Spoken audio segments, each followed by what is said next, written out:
एक हरे भरे जंगल में दो चिड़िया रहती थीं। एक का नाम मीना था और दूसरी का नाम टीना। मीना और टीना बचपन से ही बहुत अच्छी दोस्त थीं।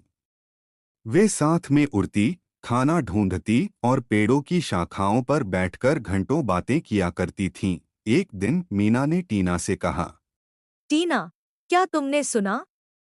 जंगल के उस पार एक बड़ा तालाब है जहाँ पानी बहुत साफ और मीठा है। मैंने सुना है कि वहाँ के पेड़ों पर खूब सारे फल भी लगते हैं।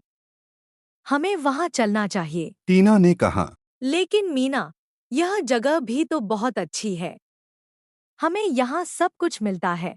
खाने के लिए अनाज, पीने के लिए पानी और रहने के लिए यह सुंदर पेड़। मुझे नहीं लगता कि हमें वहाँ जाने की जरूरत है।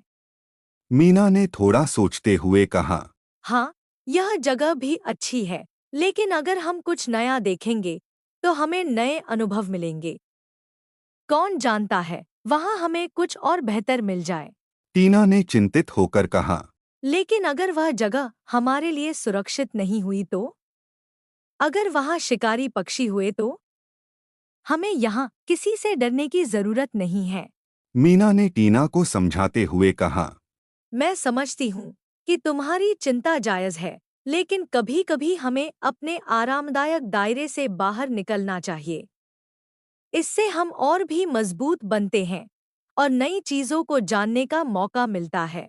टीना ने सोचा फिर मुस्कुराते हुए कहा, तुम ठीक कह रही हो, मीना। चलो, हम एक बार उस तालाब को देखने चलते हैं। अगर वहाँ अच्छा लगा, तो कुछ दिन वहाँ रहेंगे।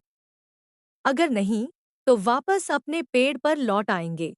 दोनों चिड़िया एक साथ उस तालाब की ओर उड़ चलीं। जब वे वहां पहुंचीं, तो उन्होंने देखा कि तालाब वाकई बहुत सुंदर था। पानी साफ और मीठा था और पेड़ों पर तरह तरह के फल लगे थे। वे दोनों उस जगह से बहुत खुश हुईं और वहीं कुछ दिन बिताने का फैसला किया। कुछ दिनों बाद मीना ने टीना से कहा, यह जगह बहुत अच्छी है, लेकिन मुझे अपने पुराने पेड़ की याद आ रही है। वहाँ की शाखाएं, वह सुबह की ठंडी हवा और वहाँ का शांत माहौल मुझे बहुत याद आता है। टीना ने सहमति से कहा। हाँ, मीना, मैं भी अपने पुराने पेड़ को याद कर रही हूँ। वहाँ का आराम और सुरक्षा हमें यहाँ नहीं मिल रही। चलो, वापस चलें। दोनों चिड़िया अपने पुराने पेड़ पर लौट आईं। अब वे जान चुकी थीं कि नई जगहों का अनुभव करना अच्छा है, लेकिन अपने घर और दोस्तों के साथ रहना सबसे बड़ी खुशी है। कहानी से सीख, नए अनुभवों का स्वाद लेना चाहिए, लेकिन अंत में वही जगह सबसे प्यारी होती है जहां हम सुरक्षित और खुश महसूस करते हैं और जहां हमारे अपने होते हैं।